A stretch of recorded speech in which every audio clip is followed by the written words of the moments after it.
Les nuits vous paraissent longues. Vous ressentez de la frustration, du stress, du mal à dormir. Vous êtes à bout.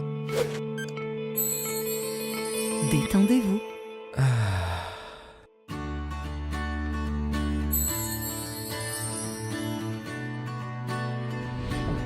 Réduction du temps d'endormissement, diminution des réveils nocturnes, relaxation. Une bonne nuit, ce n'est plus un rêve.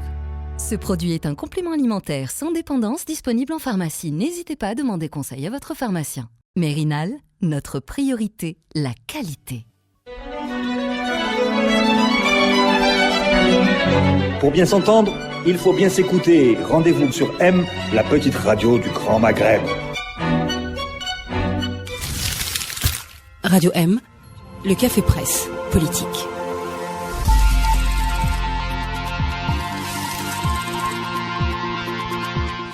Bonsoir à tous et bienvenue au Café Presse Politique. Il est 18h et nous sommes bien sûr en direct sur Radio M.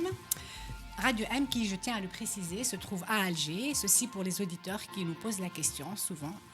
Ça se trouve même au cœur d'Alger. Nous sommes à quelques pas de la place Odin.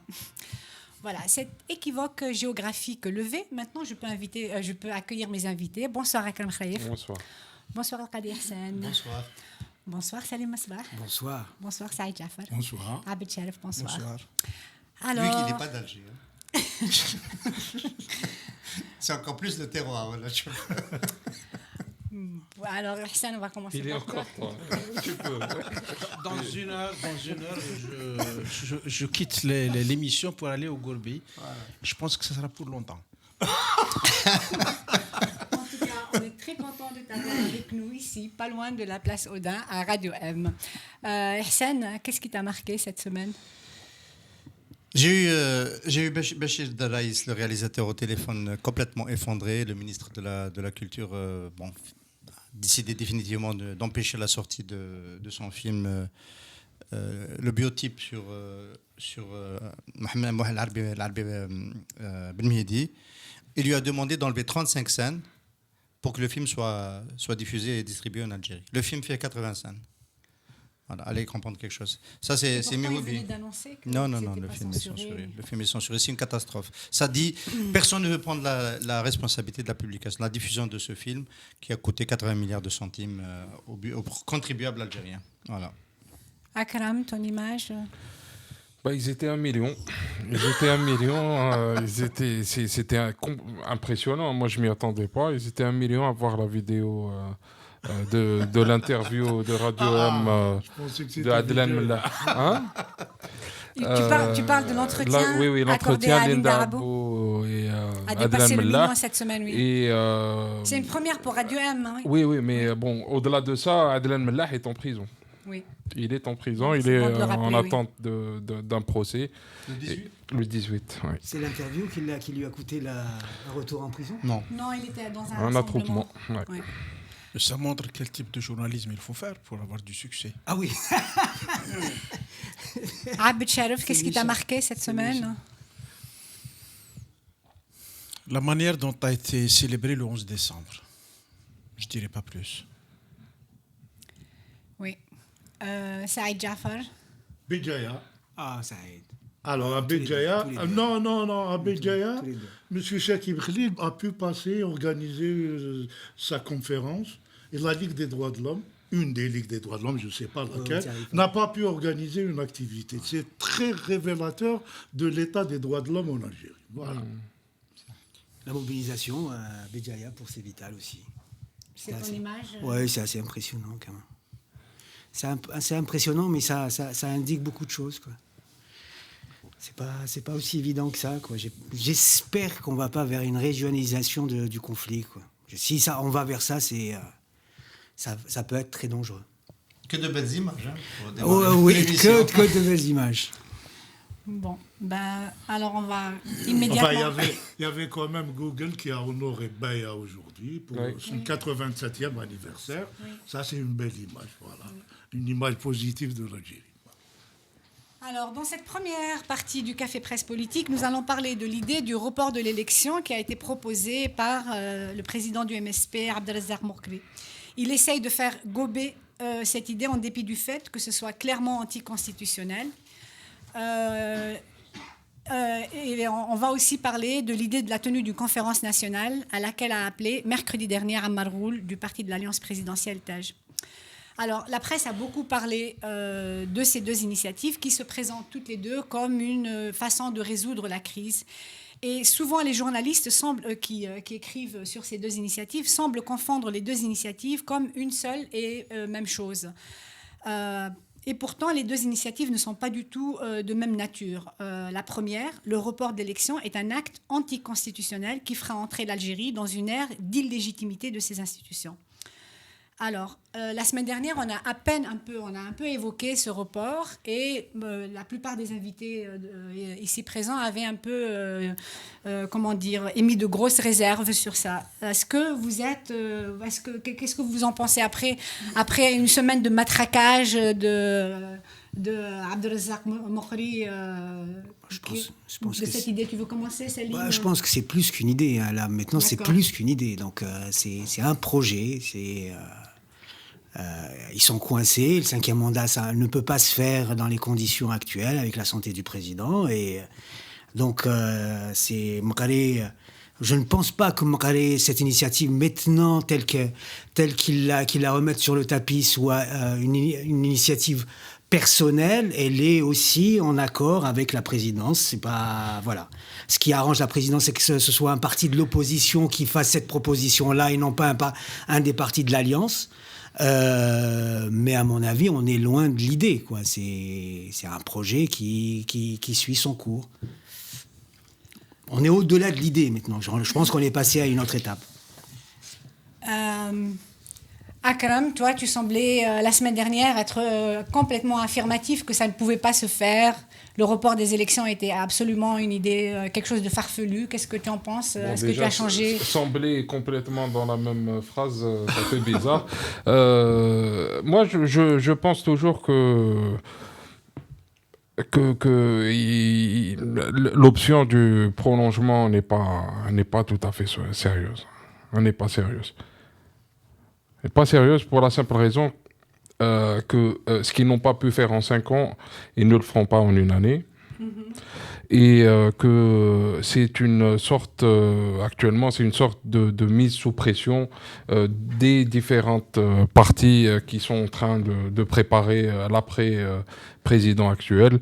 Et c'est juste un moyen d'ajouter de la pression et essayer de provoquer une décantation ou un retrait de certaines parties, ou un jeu d'alliance, ou une négociation de manière plus ou moins ouverte entre les différentes parties. Mais je ne vois pas pourquoi ils ajouteraient 2 années de plus, d'autant plus que rien ne dit que le président ne peut pas vivre 2 années de plus ou 3 années de plus. Oui. Reporter les élections, c'est vraiment ça veut dire qu'on... D'abord, c'est anticonstitutionnel et ça voudrait dire qu'on remet l'armée au devant de la scène politique, n'est-ce pas, Ihsan? Enfin, la dernière fois où c'était arrivé, c'était après l'arrêt du processus électoral, oui, et l'assassinat du président de l'État, Mohamed Boudiaf. On a été obligé d'aller au bout du mandat du HCE et d'organiser une conférence nationale pour trouver une autre solution. Au bout de la conférence nationale, avec la solution Bouteflika qui a capoté à la dernière minute, et puis Zaroual qui a été proposé président de l'État, pour ensuite rapidement organiser des élections présidentielles. Ça fait 25 ans que l'État vend l'idée d'une stabilité des institutions qui veut signifier qu'on est sorti de ce type de bricolage. C'est pour ça que je pense qu'on ne reviendra pas à ce type de bricolage. Par contre, il s'est passé un accident industriel grave. C'est qu'on était en train de marcher sur une feuille de route qui s'appelle le 5e mandat, qui est en train de prendre de l'eau, parce que visiblement, c'est plus possible, ou c'est en train de le devenir. Et il faut trouver une autre manière de se redéployer. L'autre manière de se redéployer, elle est tout de suite en face d'une crise. C'est le temps. Trouver une solution, il faut du temps. Et donc, on propose la conférence nationale, c'est à la fois pour acheter un peu de temps, mais c'est aussi pour trouver le cadre dans lequel on fera sortir la nouvelle proposition, la nouvelle solution.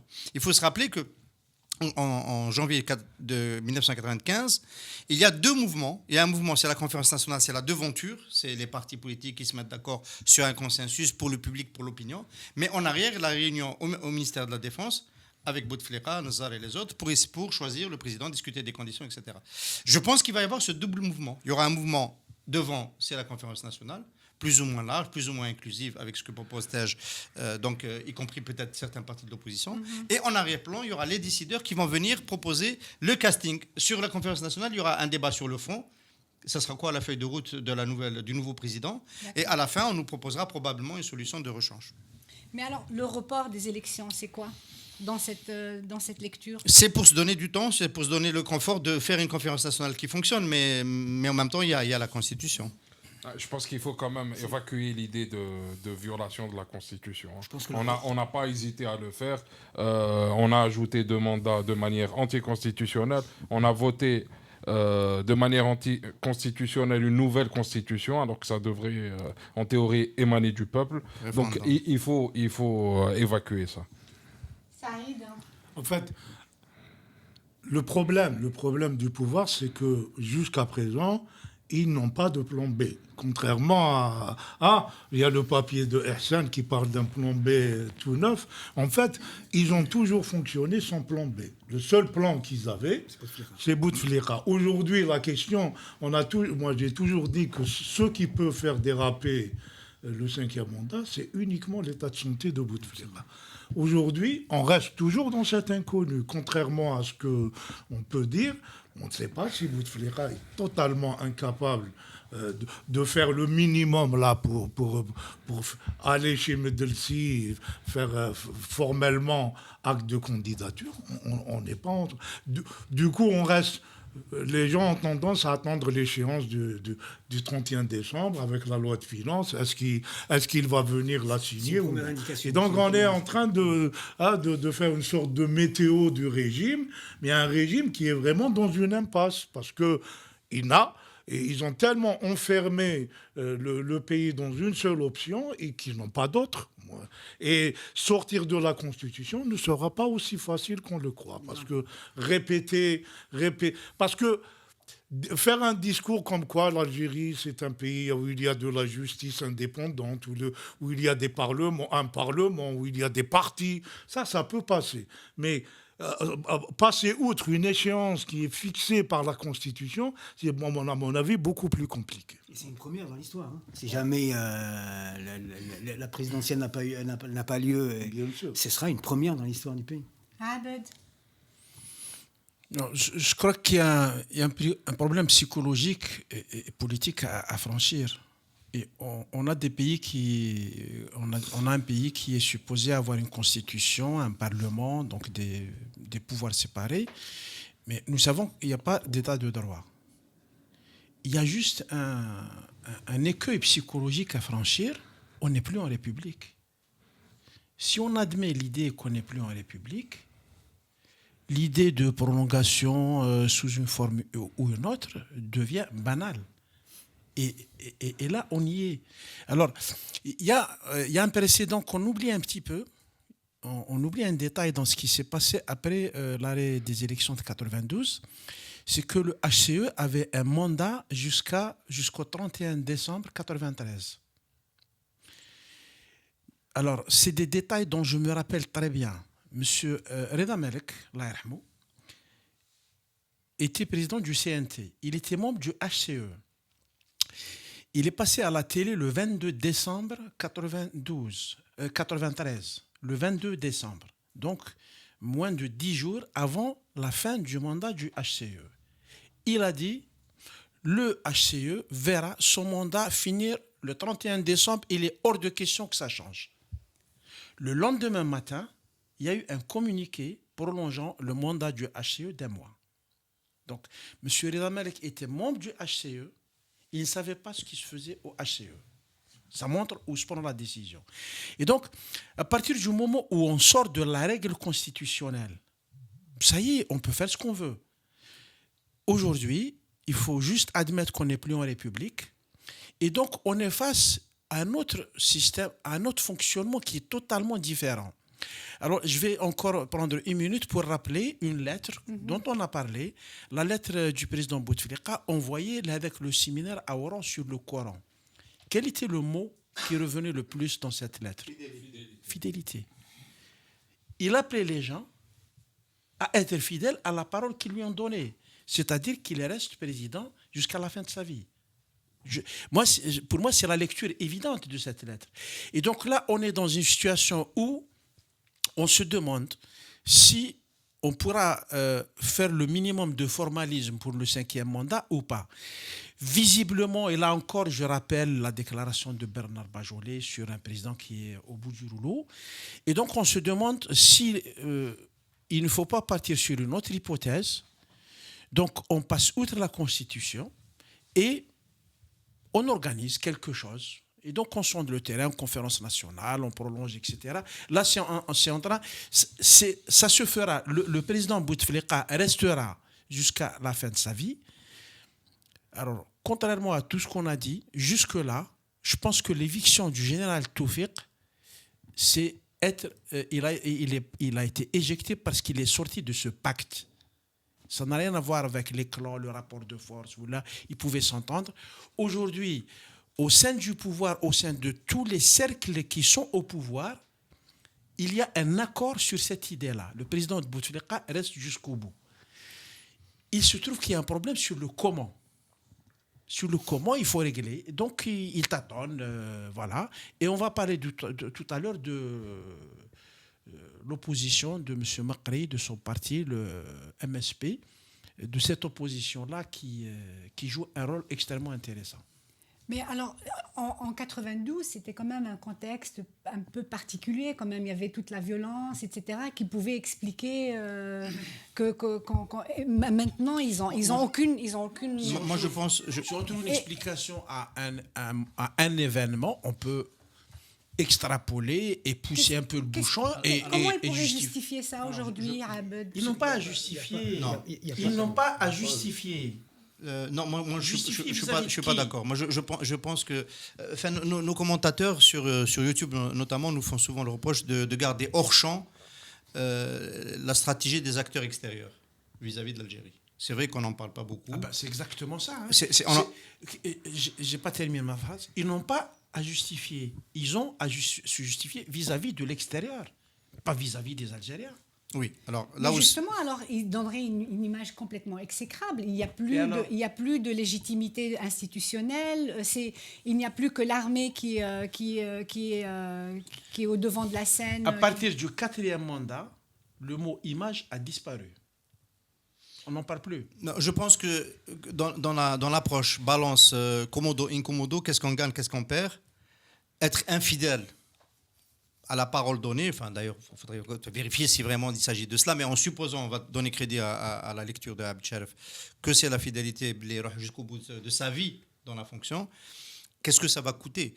Et quand on fait la balance, le coût est particulièrement cher. On est dans un contexte où les moyens de l'État se sont raréfiés, le pétrole en 2019 va être flageolant, je parle du prix des cours, on ne va pas faire de politique de relance pendant très longtemps, on est dans le déficit pour la 5e année consécutive en 2019, et le regard de l'étranger, dans un contexte comme ça, on va redevenir comme demandeur de crédit dans 3-4 ans. On va redevenir sur le marché mondial pour lever de l'argent, pour financer le déficit. On est dans un contexte où on est obligé de faire plus que d'habitude attention aux formes. C'est vrai que jusqu'à maintenant, elles ont été piétinées de toute façon. Et maintenir 3, 4, 5, 6 mois de plus, je ne vais pas penser qu'en Farhat Ali qui m'a dit qu'il est capable de passer un pacte avec Azran, il restera 20 ans de plus. Je ne dirais pas ça, parce que ça, c'est les formules de Farhat Ali. Mais quelques mois de plus pour juste la parole donnée, ça me paraît difficile. Donc, moi, je pense qu'on est en train de sortir du 5e mandat. Et aussi parce que la situation intérieure, les Gilets jaunes, ce qui s'est passé en France, ça ne peut pas ne pas parler du tout au régime algérien. C'est impossible. C'est impossible parce qu'on voit un pays qui il y a les corps intermédiaires, il y a les syndicats, il y a les associations, on n'empêche pas la Ligue des droits de l'homme de tenir une conférence, etc. Et tout passe en dehors de tout ça. Et c'est la violence qui permet d'obtenir des résultats. Macron est obligé de lâcher 10 milliards de dollars là où il était en train de serrer. D'un coup, parce que Le mouvement était insurrectionnel, il voulait rentrer, couper la tête pas du régent, dans le cas c'est le régent, mais en France c'est entre guillemets, le roi de la République. Donc moi je pense que tous ces éléments-là vont jouer pour chercher une autre solution qui implique le respect de la Constitution à la date d'avril 2019. Et à ce moment-là, ça c'est ton logiciel. À ce moment-là, ils ont un logiciel qui fonctionne différemment. En fait, non, c'est même pas ça. à ce moment-là, ça pourrait être la tenue d'une conférence nationale dont parle Ammar Roul avant. Dans les temps, comme ils ont fait en 95 la commission du dialogue. Mais pour arriver à la non, conclusion. pour avoir, comment il a appelé, il a dit une conférence nationale sous le patronage du président de la République, mandat, qui réunirait tous les partenaires politiques, sociaux, économiques, patronat, société, etc., pour faire face à la situation et pour dégager un consensus. Donc, en fait, pour sortir un candidat. Non, ça c'est l'habillage. Non. C'est l'habillage pour justifier. Non, il n'a pas Je vous pose la question. D'accord. Pour moi, c'est l'habillage. Pas d'accord, Abed? Non, pas du tout.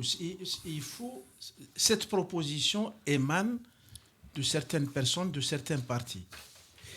Il faut voir quelle est leur logique à eux.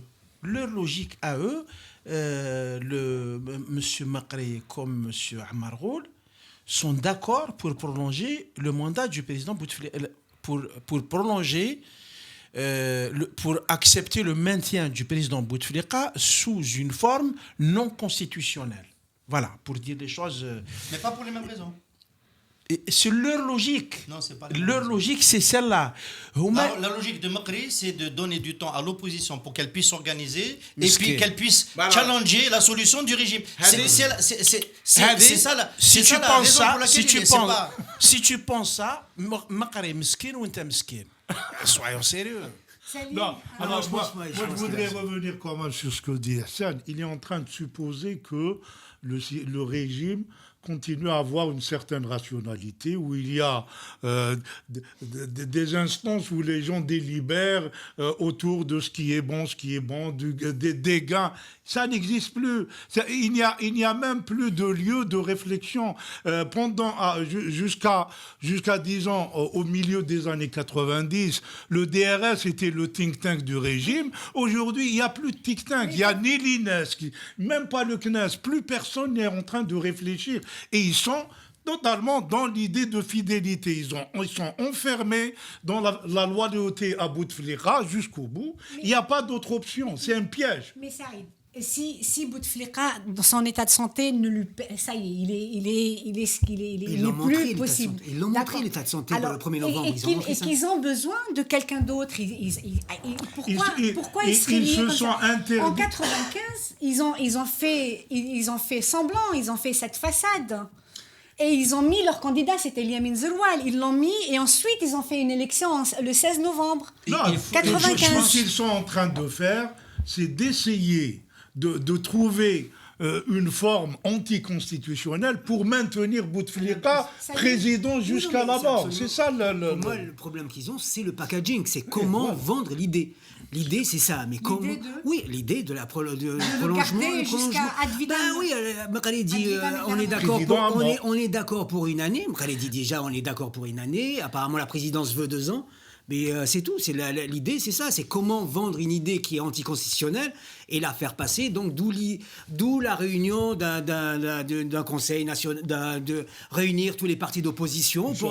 Voilà, et pour sortir avec cette conclusion qui est proposée par les partis d'opposition, les partis de l'Alliance, sorte de grand consortium des partis politiques pour dire on est d'accord, c'est bon pour l'étranger, en disant écoutez, voilà, tous les partis algériens sont d'accord pour que Bouteflika reste encore une année, 2 ans. Après, la négociation, elle est là. Pardon, bien sûr. Le seul bémol qu'on peut mettre, c'est que il peut y avoir une toute petite ouverture sous cette proposition, c'est de dire, ça me rappelle Kadhafi quand il s'est fait appeler roi des rois d'Afrique, l'histoire hadik. Bon, on sort complètement d'un contexte national, rationnel avec des institutions. On est dans un autre monde. Il y a peut-être une ouverture, c'est de dire le président Bouteflika reste, mais pour le reste, on peut discuter dans des institutions, dans des cadres informels, parce qu'il y a peut-être des urgences économiques ou là autre chose. Ou là, on peut en discuter, mais ça ne colle pas. On déconnecte le poste du président du reste de la vie politique. Ça, c'est intéressant comme proposition, effectivement. C'est-à-dire, on vous laisse la présidence, mais on redistribue les 4 à l'Assemblée et au gouvernement. Voilà, mais je pense que on voit qu'on accepte, c'est Gaït Salah et Tarta qui dictent les règles. Hein. C'est pas la société. En fait, ça renseigne réellement sur l'état du régime. Non, réellement. C'est-à-dire, on arrivait à penser comment violer la Constitution avec l'assentiment des partis, y compris de l'opposition. Ça, on est déjà... Là, on en a fait beaucoup trop. Je trouve que le CPP s'est transformé en think tank pour faire des propositions. J'évoquerai un dernier point, c'est que je pense que c'est l'idée du 4e mandat qui a fait basculer l'Algérie.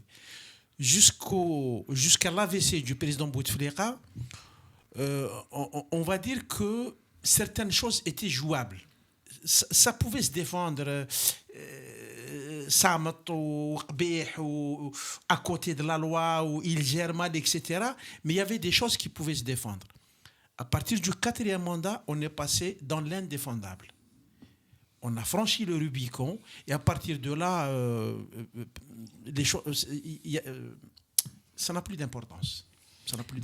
Alors, Akram, toi, tu ne penses pas qu'il y a eu des candidatures qui pu être flottées ces derniers temps qui pourraient, j'insiste, je te pose la question. Par exemple, Belkhadem qui sort comme ça, qui revient au FLN, ou Yahya qui continue à avoir des problèmes dernièrement. Il vient de faire un communiqué pour démentir un article dans Al-Khabar, etc.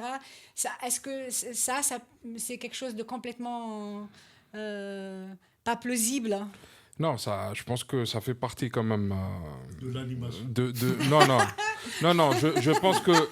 C'est pour ça qu'on est là, c'est grâce à Belkhadoum. Mais je pense que Ouihia ramène un petit peu toutes les tendances à la réalité, qui est que Ouihia est présidentiable. Qu'il représente un danger et qu'il peut brouiller les calculs aujourd'hui. Et donc, je pense qu'il a ajouté à cette animation, il a ajouté au stress qui est en train de parcourir les différents clans. Donc, il y en a 2, ils sont connus, c'est pas la peine de rappeler qui ils sont. Mais je pense aussi que en dehors des problématiques de gestion directe ou de prolongement de mandat, il y a aussi la problématique de la succession.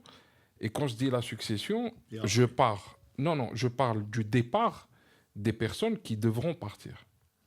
Il y a beaucoup de personnes qui devront partir. Parce qu'elles ont fait du mal, parce qu'elles ont participé à quelque chose, parce qu'elles ont occupé des places qui leur étaient indues. Et ces personnes-là vont devoir partir, et ça se gère dès maintenant. Et ces personnes-là, ces groupes-là, sont en train de gérer leur départ, et sont en train de planifier leur départ. Et ça influe aussi sur le timing, et ça influe aussi sur ce qui va se passer les prochains mois. Oui, je suis assez d'accord sur ça, dans le sens où en fait il y a 2 niveaux qui sont totalement différents. Il y a le passé qui se limite on va dire à l'époque Bouteflika. Mais en parallèle de tout ça, il y a le reste. Il y a les discussions ou les affrontements pour la succession. Et ça, c'est un volet qui est totalement différent. Il est presque déconnecté du sort du président Bouteflika.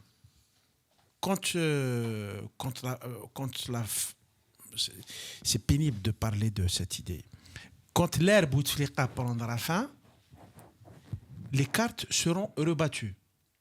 Et donc, les gens essayent de se placer maintenant pour être, on va dire, dans le corps électoral qui sera là au moment de la succession, de désigner le successeur.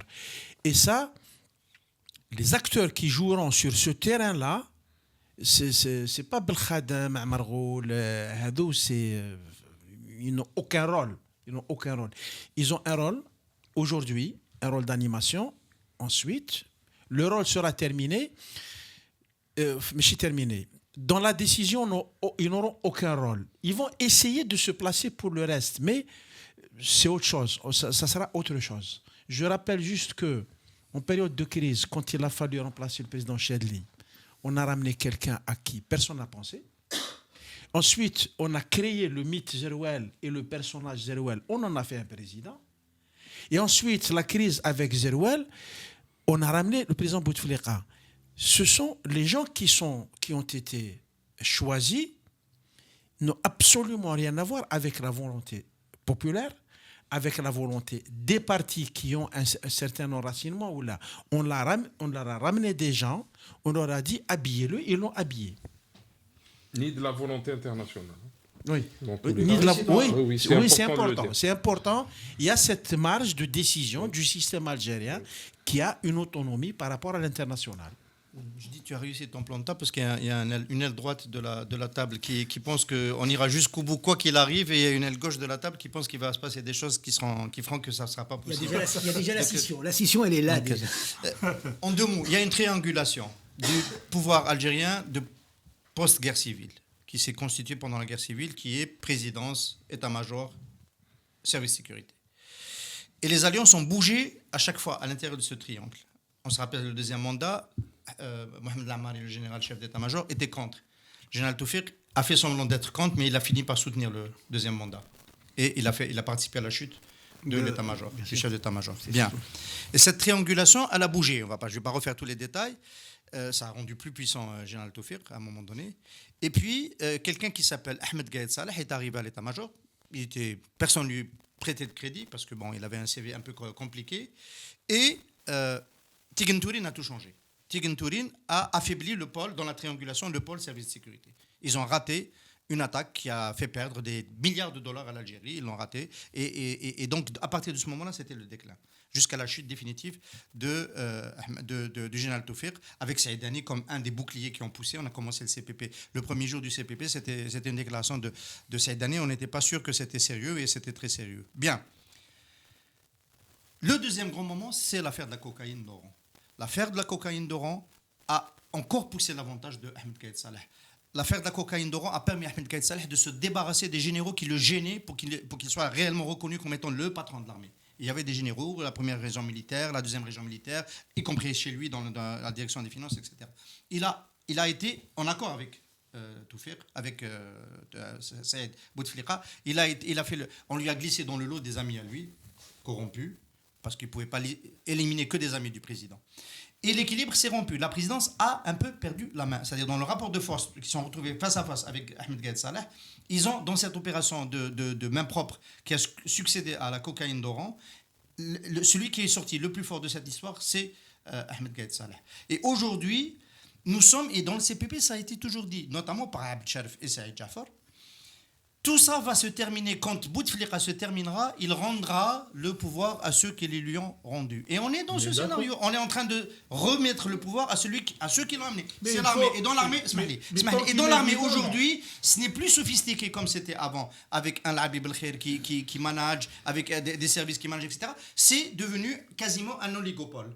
C'est devenu quasiment un oligopole. Tout à l'heure, tu as cité deux personnes qui vont décider. La deuxième, elle est hors champ. La deuxième, elle n'a même pas été capable de se faire obéir par Anis Rahman. Et je parle de Bachir Tatak. Bachir Tatak, symboliquement, il est mort sur la chaîne de Nahar quand son officier n'a pas pu obliger Anis Nahmani de lui envoyer un journaliste.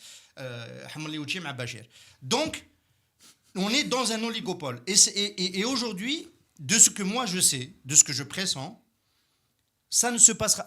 La fidélité, aller au-delà, etc., je ne le sens pas comme ça. Je pense que l'armée va reprendre la main et décider dans les échéances. Et la conférence nationale va participer à organiser les choses de sorte à ce que toutes les parties puissent donner un mot dans la succession. Voilà. Ouais. Moi, je suis d'accord que l'armée reprendra la main, mais après que Bouteflika soit parti. Tant qu'il est vivant, même s'il reste un peu de vie, le Gaïd Saleh continuera à être fidèle. Voilà. Le jour où il ne sera pas, l'armée, effectivement, incarnée par Gaïd Saleh, décidera. Non, ça serait trop long de répondre, mais Et c'est la fin de la première partie, oui. de toute manière. Anis Rahmani, Ammar Ghoul, penser que c'est des acteurs indépendants, ça me semble, je trouve pas le mot. Bon, je le dirai pas, mais si je le trouve. Tu peux le dire. Ah, mais tu peux nous le dire à la deuxième partie.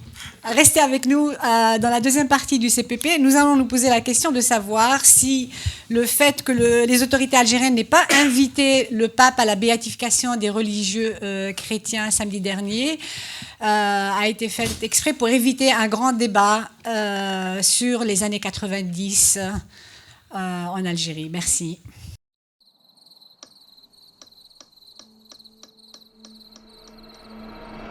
Les nuits vous paraissent longues, vous ressentez de la frustration, du stress, du mal à dormir, vous êtes à bout. Détendez-vous.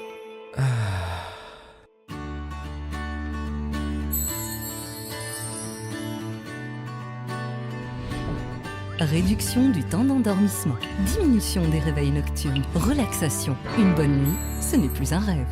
Ce produit est un complément alimentaire sans dépendance disponible en pharmacie. N'hésitez pas à demander conseil à votre pharmacien. Mérinal, notre priorité, la qualité.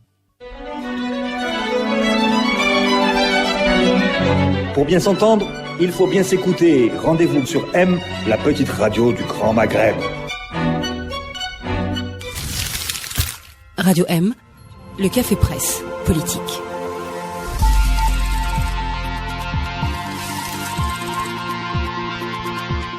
Nous sommes de retour sur le plateau du Café Presse Politique. Samedi dernier, à Oran, a eu lieu la cérémonie de béatification de 19 religieux chrétiens qui ont été assassinés pendant les années 90. Cet événement de béatification, souhaité depuis très longtemps par la communauté chrétienne algérienne et organisé donc à son initiative, aurait pu littéralement faire de l'Algérie, le temps de la cérémonie, le centre mondial de la fraternité. Et ce, bien sûr, si le pape avait été présent. Sa présence souhaitée par la communauté chrétienne d'Algérie ne l'a pas été par les autorités algériennes.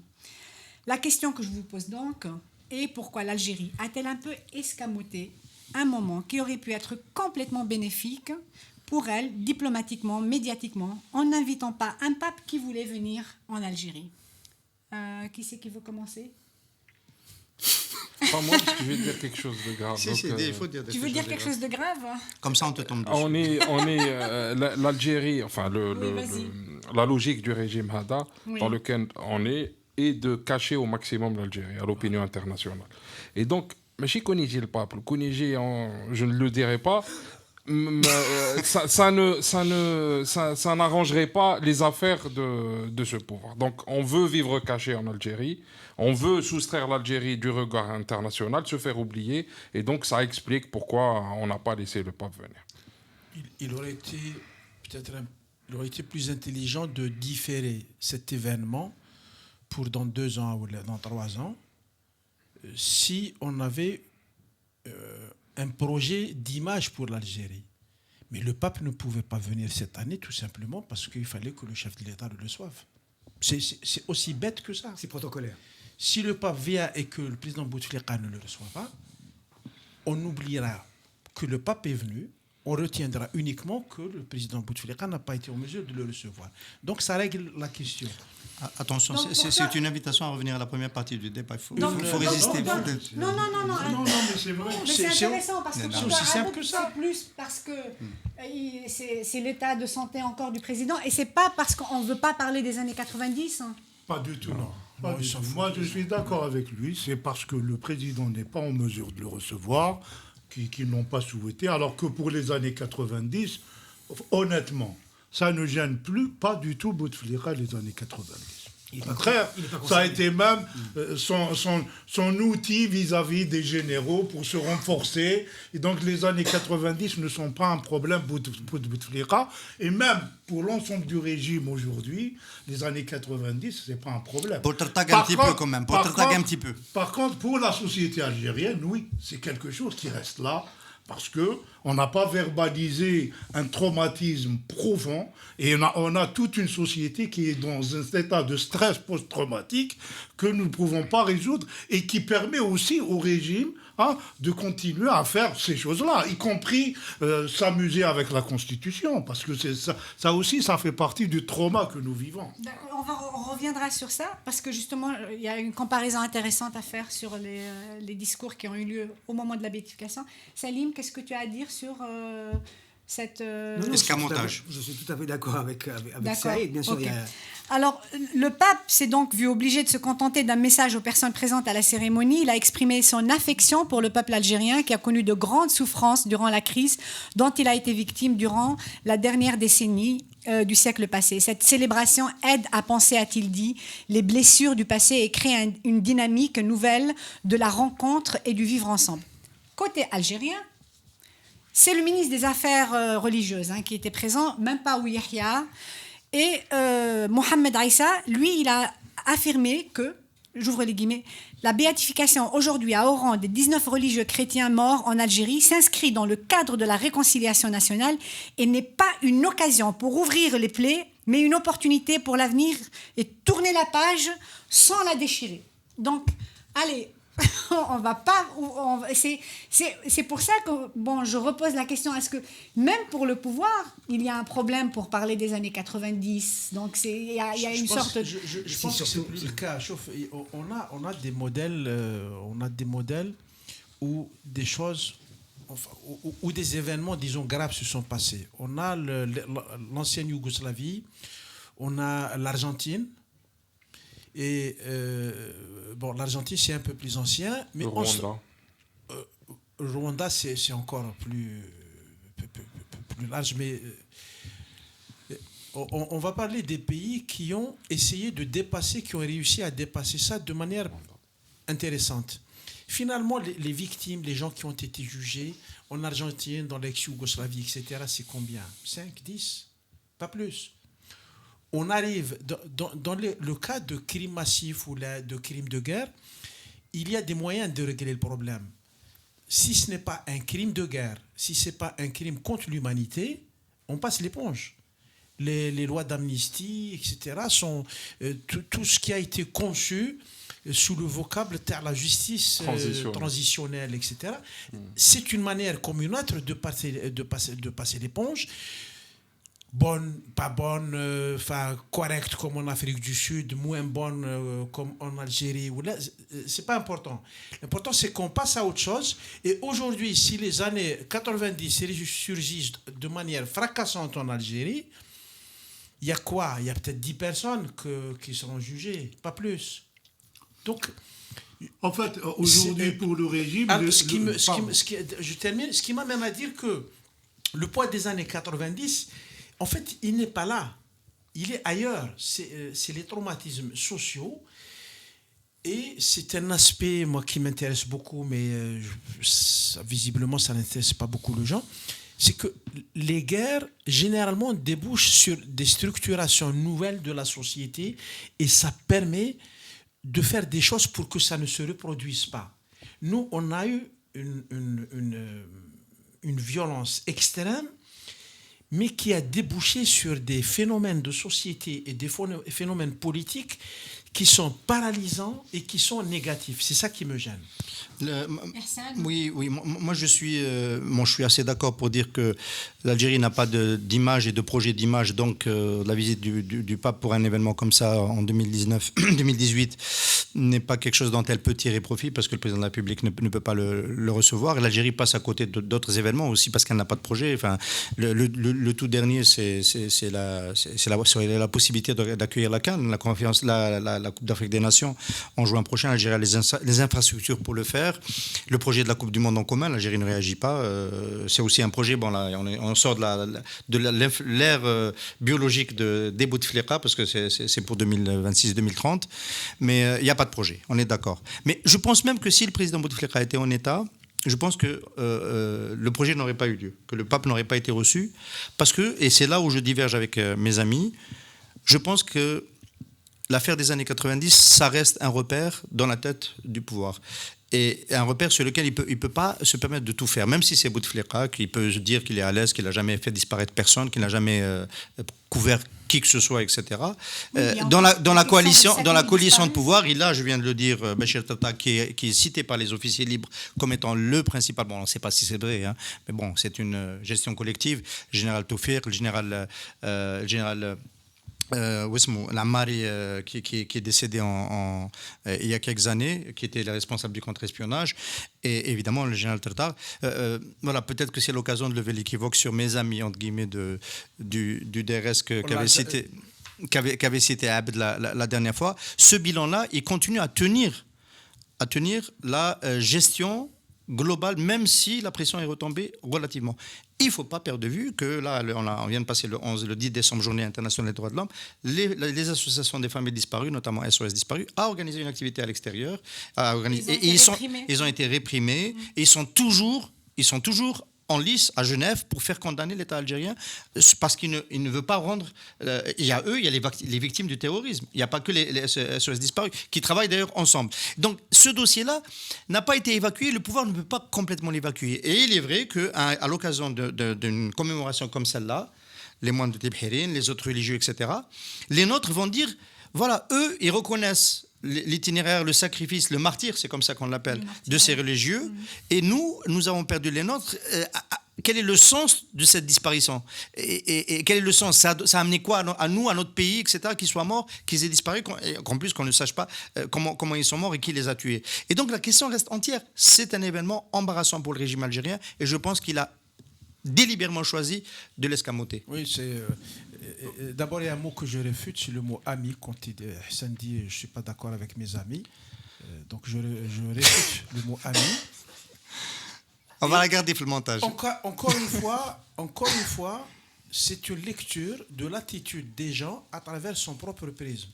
Bouteflika, en bonne santé, aurait ramené le pape et il aurait ramené Obama s'il l'avait pu. Très probable. Juste pour la photo. Obama n'est plus président. Pour la photo, pour l'histoire, il est dans une logique qui est totalement différente. Les années 90, il a balayé ça avec la loi avec le référendum sur la réconciliation nationale, qui, contrairement à ce qu'on dit, il offre un cadre juridique assez solide pour cette époque-là. Il ne faut pas se tromper. Aujourd'hui, pour poursuivre des gens auteurs de faits condamnables pendant les années 90, il faut documenter des crimes de guerre ou des crimes contre l'humanité. Personne n'est en mesure de le faire en Algérie. Donc le problème est réglé.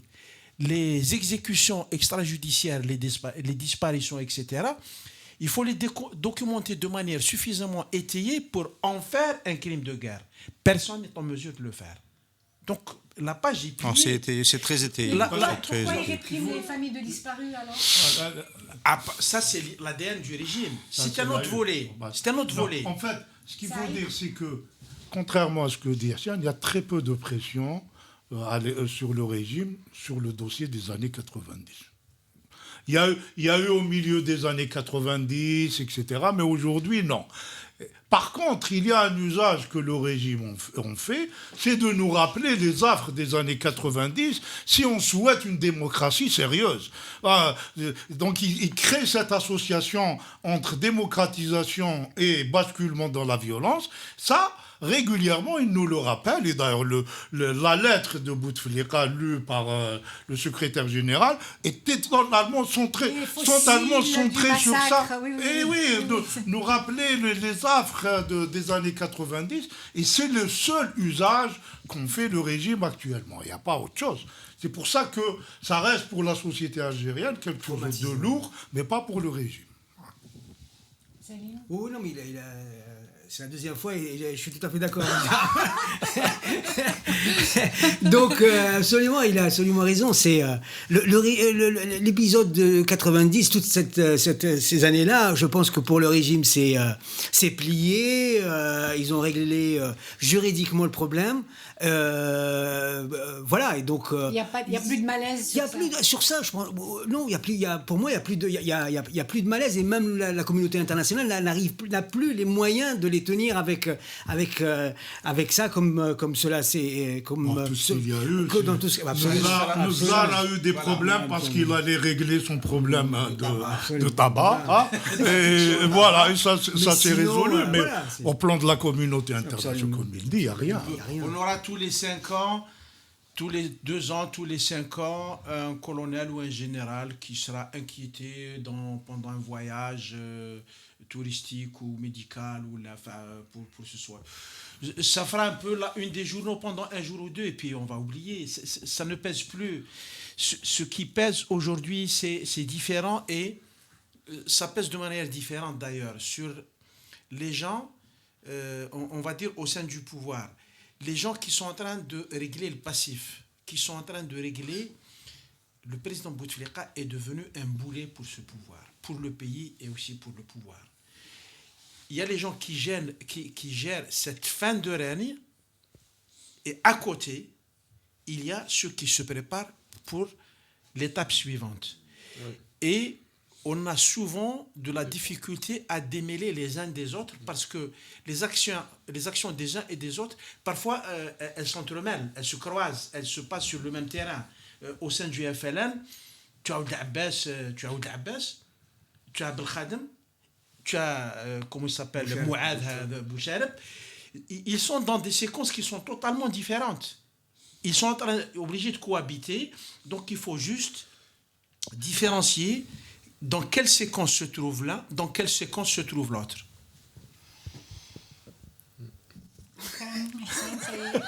Ça bon, c'est Abid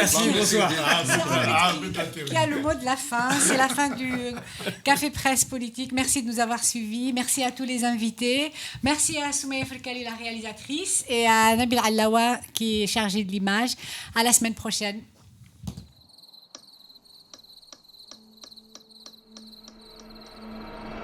Les nuits vous paraissent longues, vous ressentez de la frustration, du stress, du mal à dormir, vous êtes à bout. Détendez-vous.